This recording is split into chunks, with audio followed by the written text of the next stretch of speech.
सोनपुर मेला को एशिया का सबसे बड़ा मेला माना जाता है। जी, बहुत ऐतिहासिक मेला है ये, और समझिए कि ये मुगलों के ज़माने से चला आ रहा है। पहले ये मेला हाजीपुर में लगा करता था। औरंगज़ेब मुगल बादशाह बना तो उसने एक शाही फरमान के द्वारा मतलब इसका लोकेशन बदलवा दिया, इसको हाजीपुर से सोनपुर कर दिया। देखिए वो क्या ज़माना रहा होगा। वहाँ पर बड़े बड़े ज़मींदार लोग आते थे हाथी खरीदने के लिए, राजे रजवाड़। पहले तो ज़माने में आप जानते हैं ना, हाथी मतलब घर पर बांधना एक शान की चीज़ समझी आती थी। कहूँगा कि पटना वासियों को तो जाना ही जाना चाहिए सोनपुर।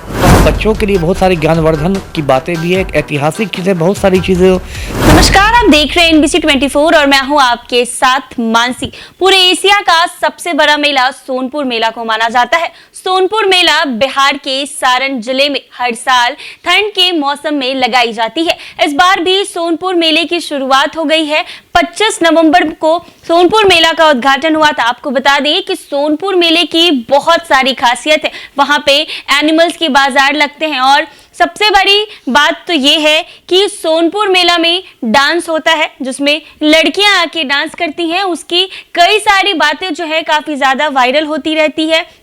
क्या है उसके पीछे की सच्चाई, आज हम तमाम बातें, हमारे साथ मौजूद हैं पूर्व IPS अमिताभ दास, उनसे हम बातचीत करेंगे। सर, सोनपुर मेला को एशिया का सबसे बड़ा मेला माना जाता है। जी, बहुत ऐतिहासिक मेला है ये, और समझिए कि ये मुगलों के ज़माने से चला आ रहा है।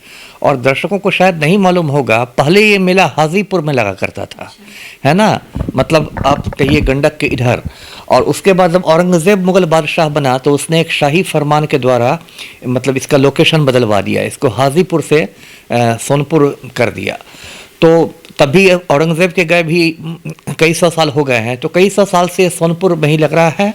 और जैसा कि आपने बताया कि ये बहुत बड़ा मेला है, खास के पशुओं के लिए ये बहुत बड़ा मेला मनाता है। और एक समय में था कि दुनिया भर में, सिर्फ एशिया में नहीं, पूरी दुनिया में ये हाथियों का सबसे बड़ा मेला था।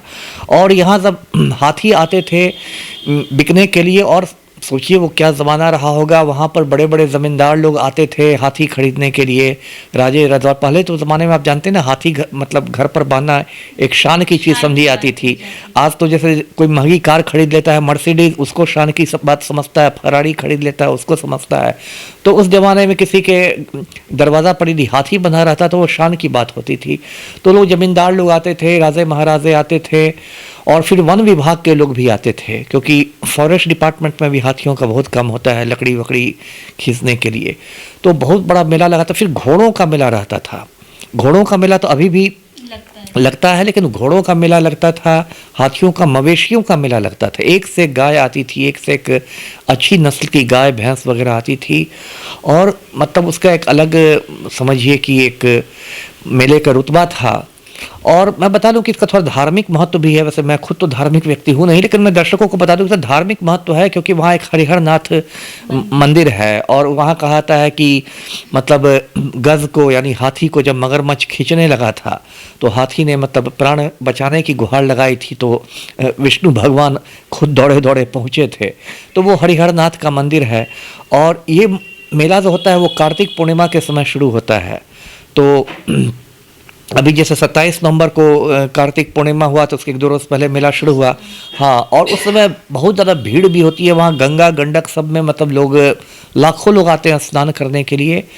और देखिए पहले क्या था, मतलब मैं 3-4-5 साल पहले की बात बता रहा हूँ कि पटना से सोनपुर जाना हाजीपुर होकर लोग जाते थे। पहले पटना से हाजीपुर जाइए, गांधी ब्रिज क्रॉस करके, गांधी सेतु क्रॉस करके, उसके बाद हाजीपुर से सोनपुर जाते थे। और वो जो हाजीपुर से सोनपुर वाला जो पुल है वो अपेक्षाकृत संकरा पुल है। तो बहुत ज़्यादा वहाँ मतलब जाम की समस्या रहती थी। मैं खुद कई बार उस मतलब जाम में फंस चुका हूँ। अब इजी हो गया है। अब बहुत उस हिसाब से इजी हो गया है, क्योंकि अब 4-5 साल पहले ये दीघा पहलेजा ब्रिज खुल गया है, जिसका मतलब सरकारी नाम जयप्रकाश नारायण सेतु है। तो वो तो मतलब इतना नज़दीक हो गया है कि मैं पिछले साल गया था सोनपुर मेला, तो घर में मैं था और उसके 40 मिनट बाद मैं मेले में था। तो वहाँ पर ऐसा जाम भी नहीं लगता है। तो उस हिसाब से अब पटना वासियों के लिए खासकर तो सोनपुर जाना, और मैं चाहूँगा कि पटना वासियों को तो जाना ही जाना चाहिए सोनपुर। इसलिए क्योंकि ठीक है वहाँ मनोरंजन तो होगा ही, सब कुछ होगा, वहाँ बच्चों के लिए बहुत सारी ज्ञानवर्धन की बातें भी है, ऐतिहासिक चीज़ें, बहुत सारी चीज़ों से लोगों का आप कहते हैं कि नई नई दृष्टि होती है। अभी मेरे तो सारे भाई बहन अमेरिका में रहते हैं। मेरे बड़े भाई 2-3 साल पहले आए थे अमेरिका से, 4 साल पहले, तो मेरा भतीजा छोटा उसको भी मैं लेके गया था सोनपुर। और वहाँ घोड़ों का मेला लगता है, वहाँ किस्म किस्म के घोड़े आते हैं, और घोड़ों से तो मुझे खास लगाव है क्योंकि जब मैं IPS की ट्रेनिंग करता था तो वहाँ घुड़सवारी तो हम लोग को कंपलसरी थी, अनिवार्य रूप से ट्रेनिंग में आपको घुड़सवारी सीखनी पड़ती है। तो मैं बहुत बार घोड़े पर सवार हुआ, घोड़े पर से गिरा भी, बहुत सब लोग गिरते हैं शुरू में, लेकिन घोड़ों से मुझे लगाव है। यहाँ अच्छी अच्छी नस्ल के घोड़े आते हैं, जैसे घोड़ों की एक बहुत अच्छी नस्ल होती है, मारवाड़ी नस्ल कहते हैं इस घोड़े को, उसके कान आप देखेंगी एकदम सीधे रहेंगे। तो मारवाड़ी नस्ल के घोड़े पर आप बैठिए तो आपको भी एकदम एक शान महसूस होगा, वो इतना खूबसूरत घोड़ा होता है। तो वो होता है। और सोनपुर में देखिए जो एक आप बात की आपने, जी सर, वहाँ की एक मैं सबसे अहम बात आपसे पूछना चाहूँगी कि लोग कहते हैं कि रात में वहाँ अश्लील डांस होती हैं, लड़कियाँ अश्लील हरकतें करती हैं और अब देखिए बहुत ज़्यादा, देखिए अश्लीलता तो बहुत ज़्यादा मतलब ठीक नहीं है, लेकिन देखिए अश्लील क्या अश्लील है, क्या अश्लील है, ये भी एक बहस का विषय है। क्योंकि काफ़ी लड़कियाँ उसमें बाहर बाहर से भी आती हैं। हाँ बिल्कुल, देखिए फिर मैंने कहा कि क्या अश्लील है, क्या अश्लील है, ये भी एक बहस का विषय है। जैसे हो सकता है कोई लड़की मतलब हमेशा यदि इसको कोई औरत हमेशा यदि घूंघट में रहने वाली हो या बुर्का में रहने वाली हो तो उसको कोई जींस वाली लड़की भी हो सकता है अश्लील दिखे। तो अश्लील और अश्लील जो चीज़ है वो बहुत मतलब एक चीज़ है, सब्जेक्टिव चीज़ है, कोई ऐसा मतलब मीटर नहीं है जिससे कि आप उसको नाप सकें। तो ठीक है, देखिए ये जो मतलब अश्लील नृत्य जिसको हम लोग कह रहे हैं वो तो देखिए बड़े बड़े महानगरों में होता है। हम लोग सोनपुर मेला को क्यों बदनाम करें, बड़े बड़े महानगरों में जो बड़े बड़े होटल होते हैं उसमें कैबरे डांस होते हैं, है ना, नाइट क्लब्स में इस तरह की बातें होती हैं। और ये सिर्फ ऐसा नहीं, दुनिया भर में होते हैं, लंदन, पेरिस, न्यूयॉर्क, सब जगह होता है। तो सोनपुर मेला में क्यों है?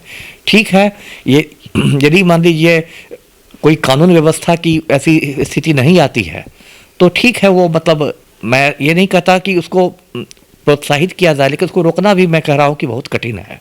मतलब इतना आसान नहीं है कि प्रशासन के द्वारा मतलब उसको रोका जा सकता है। जी तो आपको बता दें कि सोनपुर मेला की शुरुआत हो गई है। हमने सर से सोनपुर मेले की ऐतिहासिक जो भी चीज़ें हैं उसके बारे में भी जानी है। सर ने हमें सब कुछ बताया है। बता दें कि सोनपुर मेला लग गया है, 25 नवंबर से इसकी शुरुआत हुई है। करीब 1 महीने तक ये मेला चलेगा और एशिया का सबसे बड़ा मेला है जिसमें बहुत सारी चीज़ खास है, जैसा कि वहाँ रात में थिएटर लगते हैं, पशुओं का मेला है और भी बहुत अवेयरनेस की जो प्रोग्राम है वो भी वहाँ पर कराई जाती है। ऐसे ही तमाम अपडेट्स के लिए बने रहे NBC 24 पर।